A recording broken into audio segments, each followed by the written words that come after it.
As each day dawns, our children grow. We watch them learn, reach out to others, and understand the world around them.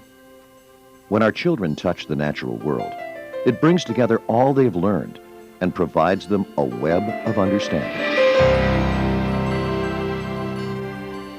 It completes this tapestry of learning that is our greatest achievement and our greatest blessing. But today, our natural world has been covered with asphalt, concrete, and manicured grass. The natural environment that our grandparents experienced every day is quickly disappearing. Forests, prairies, plants, and natural diversity have been the victims of our own success, and our children have been robbed of their heritage. It's like losing your history. It's not knowing where you came from. But you've lost the design, the diversity of design, the excitement in that world around you, and it's just disappearing. And what a loss to our world. And soon that diversity is going to be reduced down so that there's no insurance of anything. If you lose something, that's it. It's gone forever.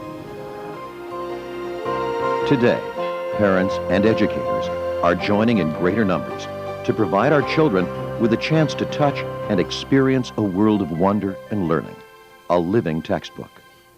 The creation of natural areas in school surroundings has given thousands of students the chance to learn, experience beauty, and connect with the world around them. They learn to live in harmony with nature and each other. These school natural areas are being created around the country as both parents and educators see learning applied to a child's life. They learn by doing. Math stops being a series of calculations and becomes a tool that helps children plan, maintain, and build a natural area that is theirs to create, experience, and cherish. History comes alive as children feel and smell the natural world known by their grandparents and others who have come before. And science isn't just a collection of facts and experiments, but a living reality. A reality that can be as close as their classroom window. They learn biology not from books, but from life. And children can communicate the wonders of their learning through their art and writing.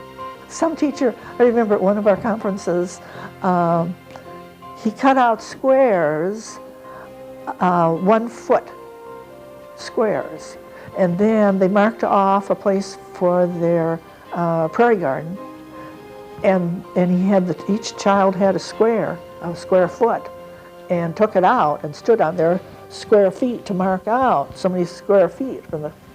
And so that was bringing the math into it.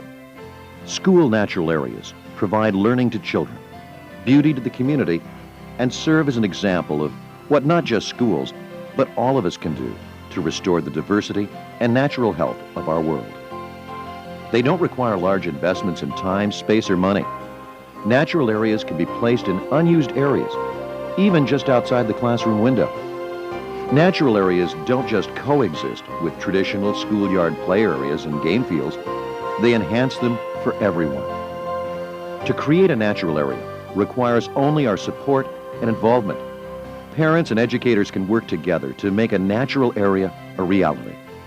The job isn't difficult because you can harness one of nature's greatest sources of power, the energy of children. For most of us, the natural areas in our communities disappeared before we were in school. We missed out on a heritage of beauty and wonder. We have the power to return this heritage to our children and enhance their learning and growth. Your help in restoring natural areas will transform the schools, help learning be the natural activity it is, and complete the vital, final threads of our children's tapestry of learning.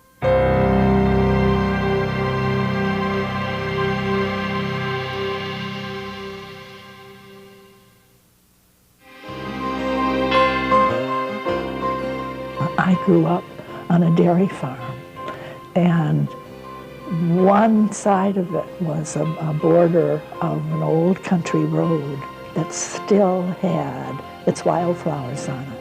And the railroad track would be burned every spring.